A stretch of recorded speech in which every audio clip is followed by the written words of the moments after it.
Welcome back to part 2. Surely it's only been about a week or two since the last video, and you've been sitting at the edge of your seat waiting for this one. If you haven't seen part 1, this video will make no sense to you, so please go ahead and watch that one first. For those of you who have seen it, here's a quick recap. 36.39. I don't really know how you can beat up someone. 21.1. Number 32. 38.7%. But that's because Steven is a madman. 33.95. 525. However, 401. It was only 10 to begin with. It's called imaginary numbers. 31.9 to 37.8. We're left with 57 moves. Rough Skin increases Garchamp's attack stat, 0.33% of all Pokemon. The fault lies with competitive players. As for a slower recap, we're calculating Pokemon's effective base stat totals to find the best non-legendary, non-mythic, non-mega, non-ultra beast, non-paradox Pokemon. Henceforth, just referred to as non-mega or legend. Anyways, let's get back to the countdown. Number 25. We've made it to the top half, and first out is the bridge Pokemon. Archaludon gets a little crazy. Despite having a 600 base stat total, Archaludon is not considered a pseudo-legendary Pokemon, because it only has 2 stages to its evolutionary line. Its biggest issue is that despite running a physical attack, it doesn't use its base 105 attack stat. That is because it only uses the move Body Press, which calculates damage using the attacker's defense stat. And boy howdy does this bridge love using its defense stat. It gets the ability Stamina, which gives it a +1 to defense every time someone deals damage to it. There are 483 moves that deal damage. Of those, 21 are poison-type moves, so we're left with 462 since Archaludon is a steel type. 462 out of 697 would already be pretty wild, but it gets wilder as we also have to calculate for the moves that deal damage more than once. In total, there are 23 of them, and none of them are poison-type. 6 moves deal damage twice, 15 moves deal damage 3 times, and if you think that sounds like a very high number, it's because it includes all those moves that hit 2 to 5 times, like Fury Attack and Bullet Seed, because on average they will hit 3 times. And then we have one move that deals damage 5 times and one that deals damage 6 times. The 5 times move is Beat Up, which deals damage for each teammate you have. So in VGC that would be 4, while in Smoke and Singles it would be 6. So 5 is the average of that. Finally, Population Bomb. Mousehole's signature move will on average hit 6 times before missing. So this adds another level to the math we have to do to calculate its defenses. There are 235 moves that deal no damage. We add to those the poison-type moves and end up on 246. That means 246 out of 697 times, or 35.29% of the time, Archaludon's defense remains 130. Then there's the moves that deal damage once every time they're used. There are 439 of them, which accounts for 62.98% of all moves. After being dealt damage once, Archaludon gets a defense boost from Stamina, and its defense shoots up to an equivalent of 195. 6 moves, or 0.86% of all moves, deal damage twice. When they do, Archaludon's defense is effectively base 260. We are now already beyond the highest possible stat for a Pokemon to actually have. We've gone where no Pokemon or Pokewoman has ever gone before, and we're nowhere near done. 15 moves deal damage to it 3 times, on average. That means that 2.15% of the time, the defense is effectively base 325. Our only 5-time hitter sends the bridge's defense to 455, and sure, it's only 0.14% of the time, but come on, it's 455. That's almost the same as trying to punch through 2 Shuckles in one go. And then we have the lovely Mousehold Archaludon combo. Competitive players often pair them up and attack their own Archaludon with their own Mousehold to send its defense stat to an equivalent of base 520. Again, only 0.14% of all moves do this, but still, base 520. We can now add it all together and find Archaludon's effective defense stat. By adding together, and bear with me for a minute here, 35.29% of 130, 62.98% of 195, 0.86% out of 260, 2.15% out of 325, and 0.14% of 455 and 520, we get 179.24. We round it up to an even 180 and are left with 90 HP, 0 attack, 180 defense, 125 special attack, 65 special defense, and 85 speed, for a total of 545. Had players run a physical move like Dragon Tail on Archaludon, we would be looking at a spot on the very top of the list. Instead, Archaludon stays in 25th. Number 24. Milotic has a mystical vibe to it, due to how hard it was to find and evolve Feebas back in the days. For us here today, the issue with Milo starts with the 2 ability it has. Because for both of them, we have to consider both the moves and abilities of opposing Pokémon. First, let's look at Marvel Scale. If a Pokémon with the Marvel Scale ability is burned, poisoned, paralyzed, or asleep, it gets a 50% boost to its defense. Using our nifty damage calculator, we see that this reduces the damage Milo takes from 26.5 to 31.4% to 17.8 to 21.1%, which is the same as Milotic now having a 127 defense stat. So now all we have to do is find out how often Milotic will have a status condition. Shouldn't be too hard, right? Well, let's start with the Pokémon with abilities that inflict status conditions first. In total, 84 out of 1,195 Pokémon can inflict you with a status condition 30% of the time. That is 7.02% of all Pokémon. 30% of that is 2.10%. So we get 2.10% out of 127 plus 97.90% of 79, which is 2.66 plus 77.34, which comes out to exactly 80. Neat. Then there's Cramorant, and this stupid bird has a weird ability that exists solely to make my job a little bit more difficult, but we're taking a little shortcut and saying that it has a 50% chance to paralyze you. So now we add 50% out of 1 in 1,195, which is 50% of 0.08%, which is the same as 0.05 plus 79.96, so we get to add 0.01 up to 80.01 defense. Cool. Now on to moves. There are 86 moves that can inflict a status condition. They are distributed between moves with 10, 20, 30, 50, or 100% chances to succeed, and thrown in there are moves with chances to inflict different sort of status conditions, entry hazards, the move Fling for some reason, and moves with really bizarre restrictions. When we mash all these numbers together, you end up with a 5.11% chance of inflicting a status condition. Approximately. So a 5.11% chance to raise the defense to 127 versus a 94.89% chance to leave it at 80.01. This equals 6.48 plus 75.92, which is 82.40. So for now we leave Milotic's defense there, because we have a second ability to calculate. Competitive.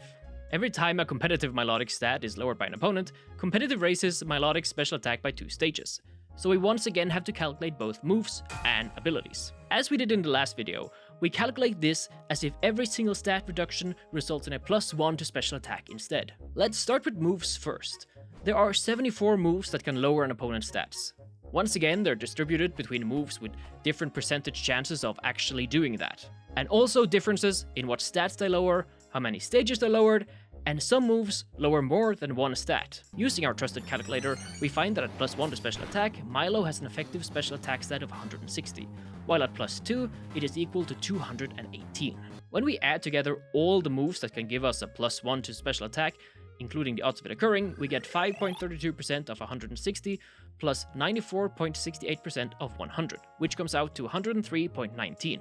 We then add the 5 moves, 0.71% of all moves, that will set Milo's special attack to 218, which is 0.71% of 218 plus 99.29% of 103.19, which comes out to 1.54 plus 102.45, which equals 103.99, and we're almost done now.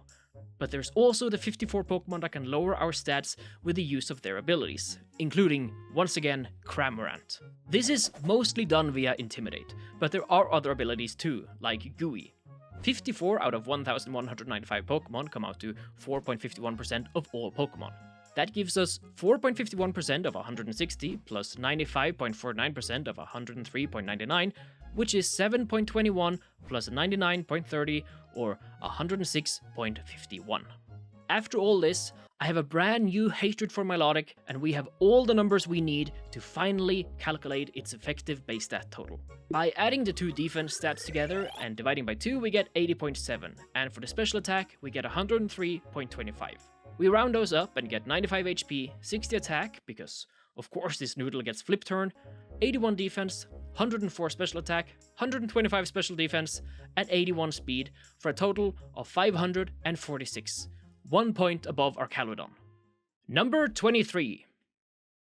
In 23rd, we find Primarina, the water starter from Alola. It has seen some competitive play due to its good typing and damage output, but every time I see this mermaid, my heart goes out to you run and bun players, you brave souls, you selfless masochists. Of course, every single special attacking water Pokemon on this list runs a physical move, and Primarina is no different, running both Aqua Jet and Flip Turn. You better.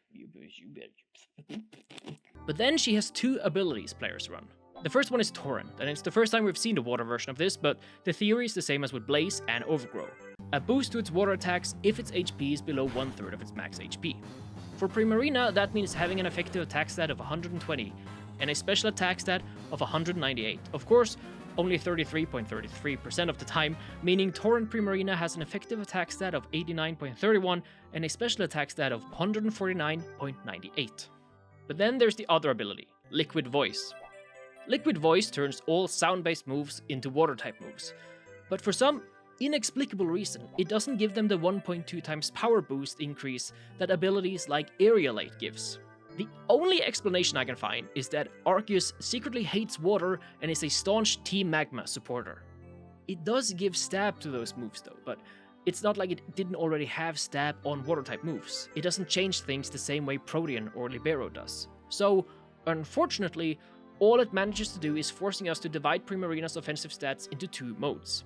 This gives us 80 HP, 82 attack, 74 defense, 138 special attack, 116 special defense, and 60 speed for a total of 550. A solid increase of 20 points. Number 22. The parade of water-type starters continue, as Inteleon becomes the best starter from Galar.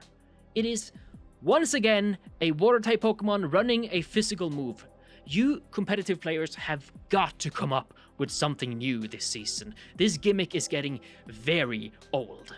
You might expect me to say Flip Turn here. Frogs do, after all, have flippers. However, for some reasons that are beyond me, Inteleon uses the move U-Turn instead. This actually ends up mattering quite a bit, because Inteleon uses the ability Torrent, which would have sent its attack stat to 102 if it used a physical water move. Instead, it remains at 85, while the special attack goes to 149, after we've adjusted for the small nuances and whatnots. With the rest of its stats remaining the same as before, it ends up on a new total of 554. Number 21. Next up is another Pokemon who refuses to make things easy for me, Magmortar. This is another Pokemon that enjoys a little TLC and some physical contact with the opponents, thanks to the ability Flame Body. Every time you make contact, it has a 30% chance to burn you, which increases its defense stat as well as its damage output. On top of that, it is a special attacker with a solid 95 attack stat, which it uses to knock off its opponent's items. Let's first look at what burning an opponent means. When a Pokemon is burned, its damage output from a physical attack is reduced by half. So Magmortar goes from taking 34.3 to 40.5% damage to 17.1 to 20.2%, which is the same as it having a defense stat of 155. There are 232 moves out of 697 that make contact, and some of them make contact more than once, and every time they make contact, there's a 30% chance the attacker gets burned. Once we calculate for that, Magmortar's defense goes up to 76.22.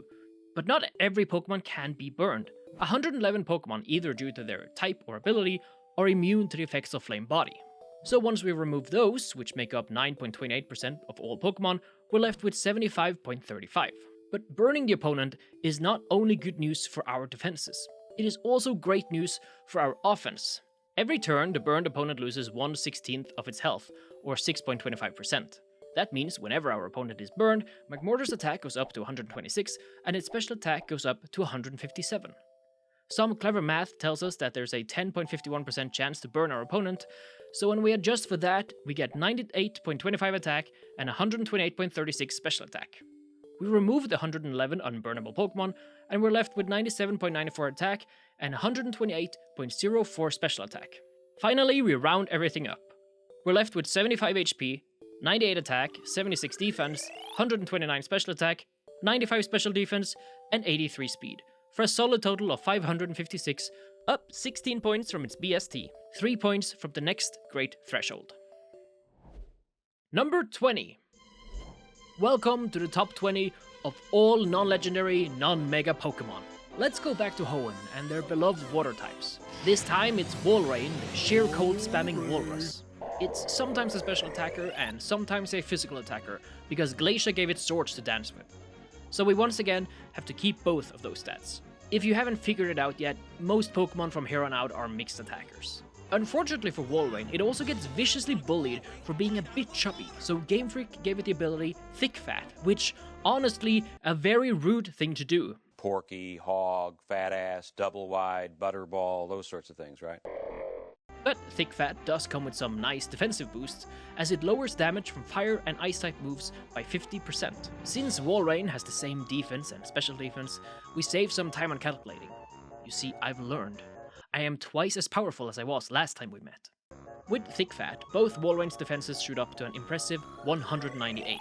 Of course, this is only when it's hit by a fire or an ice type move, which makes up 27 out of all 283 physical moves and 31 out of all 196 special moves. When we run the numbers, this gives us a defense stat of 101 and a special defense stat of 108. When we combine that with its other stats, we get a total of 559, up 29 points. Number 19.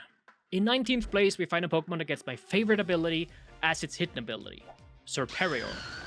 This snake wants to do one thing, and one thing only. It wants to use Leaf Storm to give itself a massive boost to its special attack. And that is because its ability, Contrary, reverses all stat changes from negative to positive, and from positive to negative.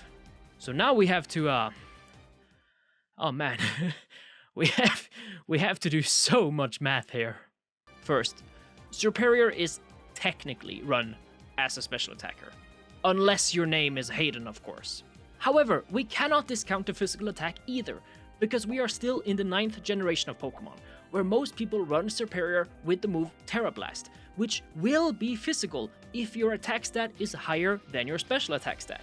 And I know what you're thinking, why would my attack stat be higher than my special attack stat if I'm a special attacker? Well, it is because this Gooper has a measly 75 in both attack and special attack, so his attack could end up being higher than his special attack and thus causing Terra Blast to be physical if someone tried to lower its attack stat somehow, for example by the ability Intimidate. It's weird, I know, but there you go. Let us first find out the chance of any move used by our opponents to lower our stats. I wish I could just tell you, like, here's the numbers, trust me on this one, but I know you're all dying to see the full numbers laid out, and therefore, I will show them to you. I will show you how we calculate the Grassy Snake's attack stat in detail, so you know I'm not making any of this stuff up. I keep saying we. Why am I saying we all the time? It's just me here, me and Zoro. Like and subscribe and I'll show you Zoro at the end of the video. There are 3 moves that will give your opponent a +2 to attack, and 3 moves that will give it a -2 to attack. And then there are 12 moves that will give it a -1 to attack, and 2 moves that have a 10% chance to lower its attack stat by 1 stage. We remove the moves that cancel each other out, leaving us with 12 moves that will lower the attack by 1 stage, and 2 moves that might lower the attack stat. At +1 attack, our trusty calculator tells us that Serperior has an effective 122 base attack. The 12 moves that would have lowered Serperior's attack by 1 stage make up 1.74% of all moves. This brings the attack stat up to 75.80. Add to that the small boost from the 10% moves, and we get to 75.809. But since we only do 2 decimals, it had no effect. I know I keep going on about always rounding up, but that only goes for the first 2 decimals. Pretend like the others do not exist. Then we also add the intimidating intimidators, of which there are 42. 42 out of 1,195 is 3.51%, and when we add this boost to our attack stat, it gets up to 77.40. We then have to do the same for the 5 other stats as well, and end up with 75 HP, 95.86 defense, 75.59 special attack, 95.82 special defense, and 115.37 speed. And that could have been the end of it, but I cannot in good conscience pretend like this snake is not going to get a +2 to its special attack very often. Just like Ursaluna wants to be on fire all the time, Serperior wants to fire away a Leaf Storm. But to be fair, and perhaps fairer than we ought to be, we're going to say that this only happens 1/4 of the time, as it only makes up 1/4 of its moves. So we only give it a +2 1/4 of the time. At +2, Serperior has an effective base special attack stat of 168. When we calculate for its special attack, getting to that level 25% of the time, and we combine it with the 75.59 we already had, its special attack shoots up to 101.69. Once we round everything up, we get 75 HP, 78 attack, 96 defense, 102 special attack, 96 special defense, and 116 speed, for a total of 563. A 35-point increase from its base stat total, and still, it is not the best Gen 5 starter. Serperior. Serperior. It doesn't work with my Norwegian tongue, he doesn't want to say it. Number 18. In 18th place, we find the second of the OG starter trio. A big round of applause for Blastoise, who secures a coveted spot among the top 20. And I know what you're thinking. A mixed water attacker due to Flip Turn and Aqua Jet? Actually, no, it's due to Rapid Spin and Fake Out. And Flip Turn. We will never escape Flip Turn. But beyond that, there's not much of a trick to Blastoise. It uses its base ability Torrent to increase its attack and special attack to 133 and 136, 33.33% of the time. 33.33, blah blah blah. When we calculate it all out, we get 80 HP, 100 attack, 100 defense, 102 special attack, 105 special defense, and 78 speed for a total of 556. Up 26 points. Only one Kanto starter remain. Can you guess who it might be? Number 17. Next up is the best grass starter of them all, and unlike Venusaur and Serperior, this one is the best in its own region. While Swampert ended on 472 and Blaziken on 469, both well outside the top 50, Sceptile is clever enough to be a mixed attacker, using its basic ability. This time it's not because it gets access to one physical move like U-Turn, but rather that it runs an entirely physical set, because competitive players cannot deny the rhythm of a Cuban sword stance. Once again, it's the Overgrow ability that is preferred. If we run the calcs, we see that 1/3 of the time, Sceptile's attack is increased to 136, while its special attack is boosted all the way to 167. Once we subtract from that the percentage that is not boosted by Overgrow, we end up with an attack stat of 102 and a special attack stat of 126. With 70 HP, 65 defense, 85 special defense, and 120 speed, Sceptile gets all the way up to 568. Number 16. Following Sceptile is another starter Pokemon that gets to brag about being the best in its own region. But, this is a little awkward. Listen, it's not easy to find any sets people run for Samurott. The last time someone uploaded one was back in Generation 7. It was a mixed attacker running Torrent, so hilariously enough, that's how we're going to have to calculate it. Meaning this thing is going to go hard, way harder than any Samurott has ever gone before. With the boost from Torrent, Samurott's attack stat goes all the way up to 159, while its special attack goes to 171. After recalculating for the 66.66% of the time it isn't in Torrent range, Samurott ends up with 95 HP, 120 attack, 85 defense, 129 special attack, 70 special defense, and 70 speed, for a total of 569, 1 point above Sceptile. But if you think it's weird seeing Samurott this high up, it is nothing compared to who waits for us in 15th. Number 15. We start off the top 15 in the weirdest way possible, and I'm serious when I say that, because it's Wyrdeer. I would never joke about something this serious. We once again run into the same problem as with Samurott. No one is running Wyrdeer. Except Hayden, of course. And why is no one running Wyrdeer? Most likely it's due to fear of success. Wyrdeer has 105 attack and special attack, and since no one bothered creating any sets for it, I'm just going to have to assume you can run this either as a special attacker, a physical attacker, or as a mixed attacker. And then it has Intimidate. It has some other abilities too, but no sane person picks Frisk or Sap Sipper over Intimidate. You would have to be running a team full of Pokemon 4 times weak to grass to pick Sap Sipper over Intimidate. Intimidate lowers the opponent's physical attack stat by 1 stage, effectively raising Wyrdeer's defense from 72 to 117. We have to subtract from that the 44 brave Pokemon who are immune to Intimidate, Shut up. and end up on 115.33.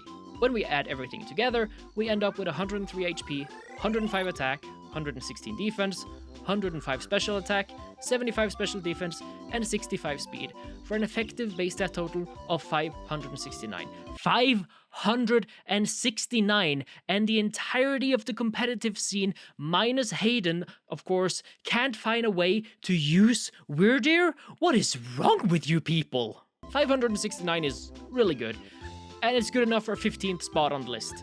But it's actually only the third best Hisuian Pokemon. Number 14. This one's for the ladies. All 8% of you in my audience. Male and female Basculegions are a little bit different from each other. And this is not some alpha male thing, no, they're functionally different Pokemon. While male Basculegion ended well outside the top 50, the female version gets in via the tried and trusted cheat code for all special attacking water types. Running a physical move. Seriously guys, again with this? Female Basculegion has two abilities people like to use. The first is Swift Swim, which doubles its speed in the rain.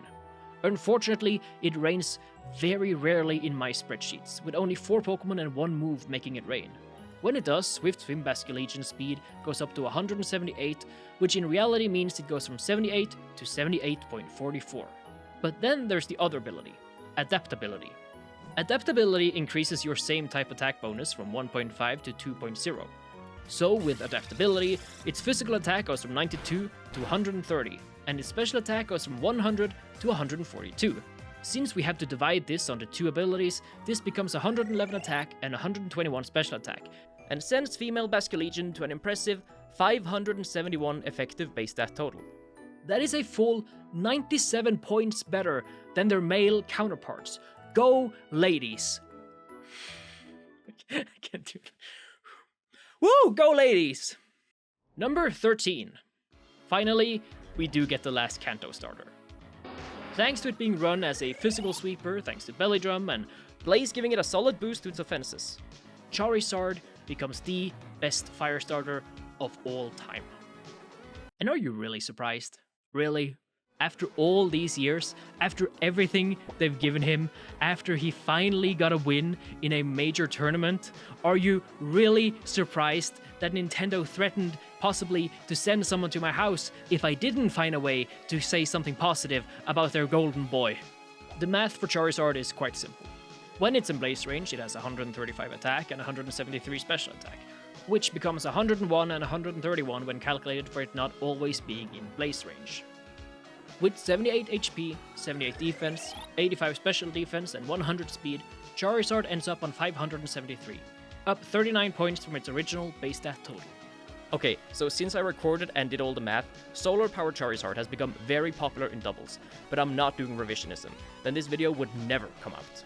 But while Charizard becomes the best Fire-type starter of all time, because of course it does, it is only the second best starter of all time.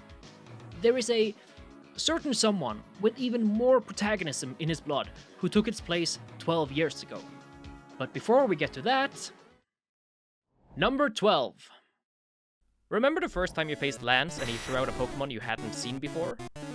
Nah, me neither. I saw the movie way before playing any of the games. I thought Dragonite was some sort of very fast postman or something. Little did I know, it was a pseudo-legendary and the first ever Dragon-type Pokemon. Ever since the physical special split in Gen 4, which I will make a video on if you ask nicely enough, Dragonite has been a purely physical attacker. Okay, someone might have dropped the occasional Draconic Meteor, but nowadays it is played as a pure physical attacker. That is what happens when you have 134 attack, Sword Stance, and Extreme Speed in a generation that lets you get stab normal type moves. But I digress. The important thing to us today is its ability, Multiscale. Multiscale means that as long as Dragonite's HP is full, it will only take half the damage it should have taken. When at full health, Dragonite will take 11.4 to 13.6% damage from a physical 100 base power move, and 11.1 to 13.3% from a special move. That is the same as it having 214 defense and 220 special defense. But how do we decide how often we use the full health defenses versus the non-multiscale defenses? Well, I decided to be democratic about it, and I created a poll and took to Twitter, the best place for intelligent discourse, and after receiving a whopping 1 vote from me, I decided it takes 3 hits to kill a Dragonite, on average. We thus know to use the multi-scale defenses 33.33% of the time and the regular defenses 66.66% of the time, which comes out to 134.64 defense and 139.98 special defense. When we round it all up, we get 91 HP, 134 attack, 135 defense, 0 special attack, 140 special defense, and 80 speed for a total of 580. It's 20 points lower than an actual pseudo-legendary is supposed to have, but it still shows how strong Dragonite actually is, even after all these years. And I sure hope nothing traumatic happens to change people's perception on Dragonite between me recording this and when I release this video onto YouTube. Number 11.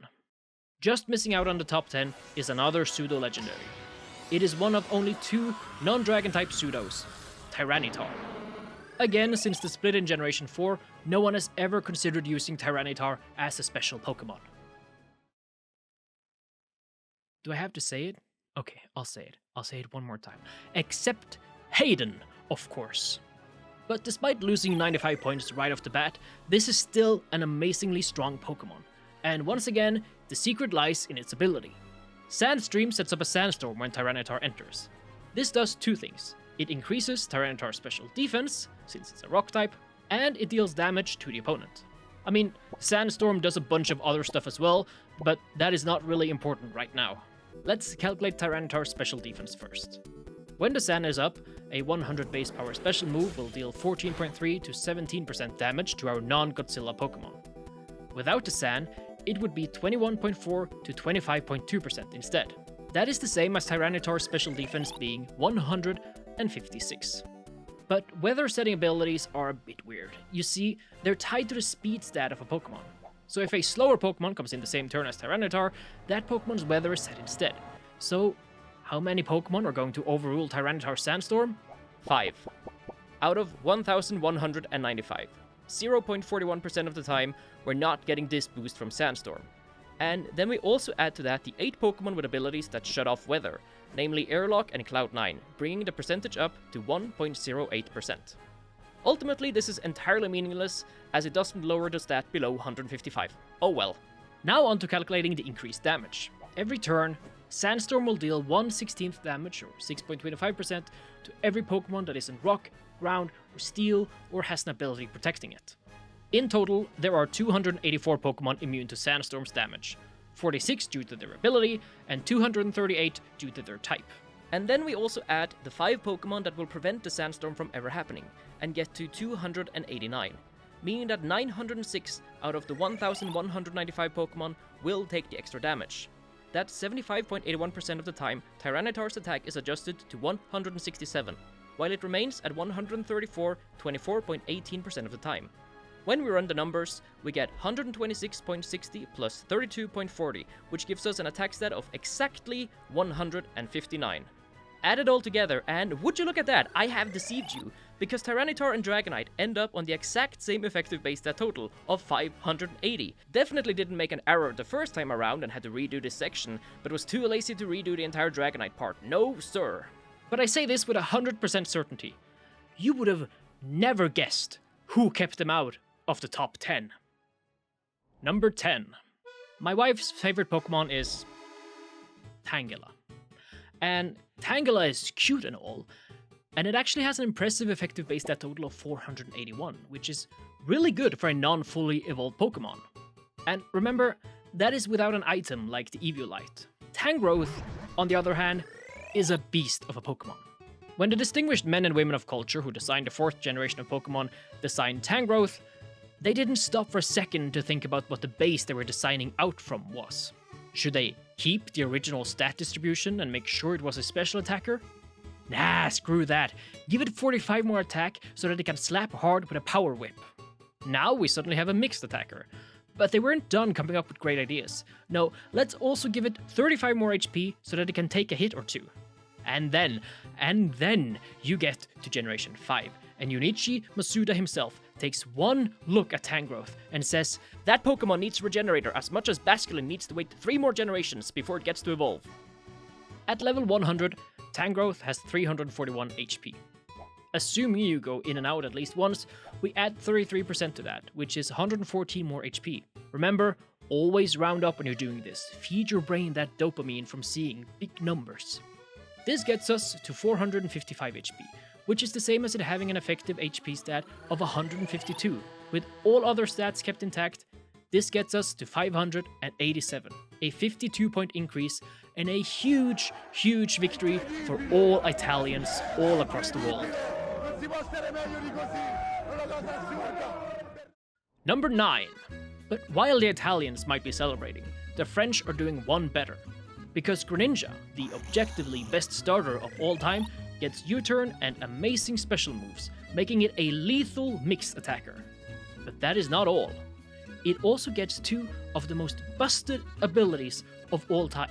In fact, both of its abilities are so busted, Game Freak nerfed Greninja twice. Let's start with Protean. We've seen it before and we know how it works.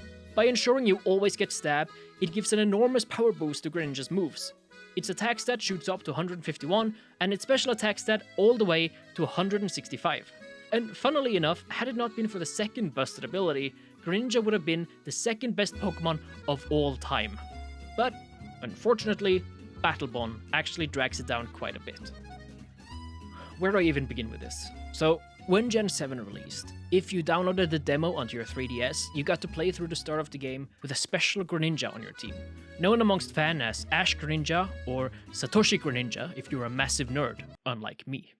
That Greninja had better stats than a regular Greninja, and every time you knocked the Pokemon out, it would get a boost to its attack, special attack, and speed, which was very nicely balanced, no notes, send it off to the VGC. Battle Bond has since been nerfed quite a bit. For starters, the overpowered Greninja no longer exists, and Battle Bond will now only trigger once per battle. So for our purposes, we have to find out how many Pokemon Greninja can one-shot using a 100 base power non-stab move. After spending way too much time in the calculator, I've arrived at approximately 40. I then did it again, and yep, it's 40. Turns out when you're working with neutrality instead of optimizing stats, the numbers are often a little bit lower than what you might have expected. So 40 out of 1195, that's 3.34%. With the boost from knocking a Pokemon out, Greninja's attack and special attack becomes 151 and 165. The exact same as with Protean, while its speed gets all the way to 192. But when we calculate for this only happening 3.34% of the time, and then add the numbers from Protean Greninja and divide by 2, we end up with 72 HP, 124 attack, 67 defense, 134 special attack, 71 special defense, and 124 speed, for a total of 592. That is a 62-point increase, and the second largest of all Pokemon in the top 50. Or third, if you're still considering Palafin's base form. It is also the last Pokemon to not make it past the 600 point. From here on out, every Pokemon is effectively a pseudo-legendary, if not even stronger. Number 8, number 7, and number 6. Hey, speaking of pseudos, say hello to the pseudo trio of not having an ability that affects the base stat total at all. At exactly 600, the pseudo-legend total, we find Dragapult, Kommo-o, and Hydreigon. None of their abilities translate to stat changes whatsoever. Dragapult typically always runs a mixed set, with Draco Meteor and U-turn being the main culprits. It has 3 abilities that can all be useful. Clear Body prevents other Pokemon from lowering its stats, Infiltrator lets it ignore effects of moves like Reflect and Light Screen, and Cursed Body has a 30% chance to disable a move that hits it. Kommo-o has a very clear theme to its abilities. Bulletproofs gives it an immunity to the niche category Bullet moves, Soundproofs gives it immunity to sound-based moves, and Overcoat makes it immune to powder moves, Sandstorm damage, and the ability Effect Spore. But once again, immunities do not translate well into stats. Although Kommo-o has 10 more attack than special attack, it often runs a special set as well as a physical set, thanks to great coverage and setup options. And then there's Hydreigon. Hydreigon would absolutely be a pure special attacker had it not been for its access to U-turn. Strangely, Hydreigon has never been given a second ability. It only has Levitate, which gives it a nice immunity to ground-type moves, but not a stat increase. With these 3 out of the way, we suddenly find ourselves in the top 5, and we're starting off with an oldie, but a goodie. Number 5. Crammed in amongst all the pseudo-legendaries, we find the original legendary pretender himself. Arcanine is just one of those Pokemon no one really seems to dislike. It's been around since the first generation, and although every single Pokemon fan would like to pet it, it has one of the best abilities in the game, Intimidate. Intimidate lowers the opponent's attack stat by 1 stage, and the damage from the amalgamation drops from 27.1 to 32% to 18 to 21.4%. That is equivalent to Arcanine having a defense stat of 128.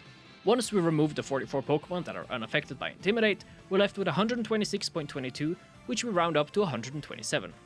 And then there's the special attack. Listen, Arcanine is primarily a physical attacker. It hits hard with 110 attack stat, and it even gets extreme speed to hit fast. But a 100 special attack is too tempting for some gamers not to use. Therefore, special attacking sets for it do exist, and special attacks are often run for wall breaker purposes. Because of this, Arcanine finally achieves legendary status by having an effective base stat total of 602, higher than any non-legendary is supposed to have, and higher than any other Gen 1 Pokemon. Number 4 and number 3. Number 4 and number 3. One of these will miss out on the top 3 podium. The other will attain eternal glory. And funnily enough, it's the same Pokemon twice, but from slightly different times in their life. I am talking, of course, about Goodra and Goodra. Let's do old Goodra first, by which I mean the classic Goodra. French Goodra. It has 3 abilities. Rain teams might have preferred Hydration, but it's Sap Sipper that is most common, with Gooey as a second choice. Let's do Gooey first, since we've already done contact moves several times by now. Every time someone makes contact with Goodra, their speed is lowered by 1 stage. This in turn can be calculated as a speed increase for Goodra. A move that makes contact once lowers the amalgamation speed by 1 stage, or 33%. That is the same as a 79-point decrease to its stat, which, when reversed to Goodra, is equivalent to it having a base speed stat of 120. We do this for moves that hit 2, 3, and 6 times, finding out that Goodra's speed will be 140, 151, and 169 for those moves. We then distribute this out on percentages for how often this will occur, and find out that Goodra's effective speed stat is actually 93.74. But then there's Sap Sipper. Every time Sap Sipper Goodra is hit with a grass-type move, its attack increases by 1 stage. This effectively increases its attack stat to 160. So, how often does that happen? Well, as you might have guessed, not very often. There are only 44 moves that will trigger Sap Sipper, which comes out to 6.31% of the time. Adjusted for that, and Sap Sipper Goodra has an effective attack stat of 103.78. We then have to combine the two, and like I said, Sap Sipper is the most common ability and will account for 66.66% of the stats, with Gooey Goodra making up the other 33.33%. Once we calculate for that and round up every decimal, we add everything together. You see, Goodra might have 10 higher special attack than attack, but thanks to moves like Dragon Tail, it is often run as a mixed attacker. Therefore, its effective stat total is 607. It's only a 7-point increase. Is it enough to secure the spot on the podium? Hisuian Goodra is very similar to regular Goodra, down to the abilities. It swaps a very rarely used Hydration ability for a rarely used Shell Armor ability, and if you're a Nuzlocke and you took offense at that, I am so sorry. But here, the ability usage is flipped. Hisuian Goodra has more sets where Gooey is the preferred ability, but it is a fair bit slower than regular Goodra. Will it be enough to get the bronze medal? We once again calculate the speed, as if a decrease for the amalgamation is an increase for Goodra. For Hisuian Gooey Goodra, 1 contact results in a speed stat of 100, 2 is equal to 119, 3 is 131, and 6 is 149. When we adjust for percentages and combine it with the Sap Sipper Goodra and retain both attack stats again, we get 80 HP, 102 attack, 100 defense, 110 special attack, 150 special defense, and 72 speed, for a total of 614. And so, Goodra ends in 4th, while Goodra ends in 3rd. The new old beats the old new, thanks to a higher usage of Gooey. But neither of them managed to become the best pseudo-legendary Pokemon of all time. That title goes to someone else. Number 2. To be the best, you have to be able to do it all. You can't neglect one of your offensive stats, and you can't have a lackluster ability. Our runner-up is a prime example of that. Salamence is from the only generation with 2 pseudo-legendaries, and even though it was snubbed for a spot on the champions team in that game, it eventually made its way onto Iris's team in Black and White 2. In Generation 6, it got a Mega that took its already incredible power level to a ridiculous point, but Salamence doesn't need a Mega to stand out. it does so all on its own. With 135 attack, it is a physical attacker first and foremost. But 110 special attack and access to moves like Draco Meteor, Flamethrower, and Hurricane, it's hard to resist running at least one special move on it. I mean, fully physical Salamence with Draco Meteor with virtually zero downsides? Yes, please. It also comes with two very strong abilities. First, there's Intimidate. Since it has the same defense stat as Arcanine, we can skip the calculations and jump straight to the end. 126.22 defense. But then there's the other ability, Moxie. With every KO, Salamence gets a +1 to its attack stat. So how many Pokemon gets KO'd in one turn by Salamence? If we're being realistic, it's approximately 70, thanks to it being a mixed attacker. So 5.58% of the time, it gets a +1 to attack, increasing its damage output from 27.2 to 32.2% to 41.0 to 48.3%. That is equivalent to having an attack stat of 211. It comes out to an attack stat of 139.44 after calculating the percentages, and this in turn is only 1/3 of the time, as Intimidate is far more popular. Adjusted for that, we end up with 95 HP, 137 attack, 111 defense, 110 special attack, 80 special defense, and 100 speed for an insane 633 effective base stat total. 633. A solid 19 point up from the second place. It is the largest jump we've seen so far. So imagine my shock when I found out that the best Pokemon of all time has a higher effective base stat total than almost all legendary Pokemon.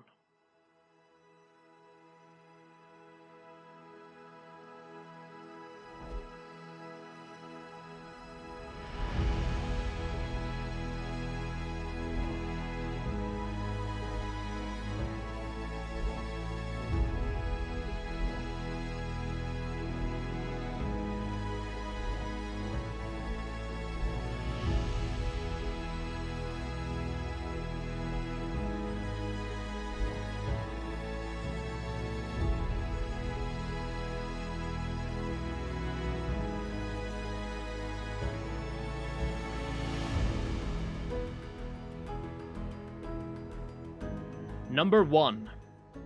To no one's real surprise, Sylveon is the best evolution. To everyone's surprise, it is the best Pokemon ever made.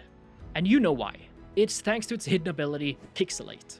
Pixelate turns all normal type moves into fairy moves, and gives them a solid 1.2 times boost to their power, and then gives them the stab boost on top of that as well. Because of this, competitive players are not just running Hyper Voice, they also like to sneak on a little quick attack onto their Sylveons, meaning we also keep its attack stat.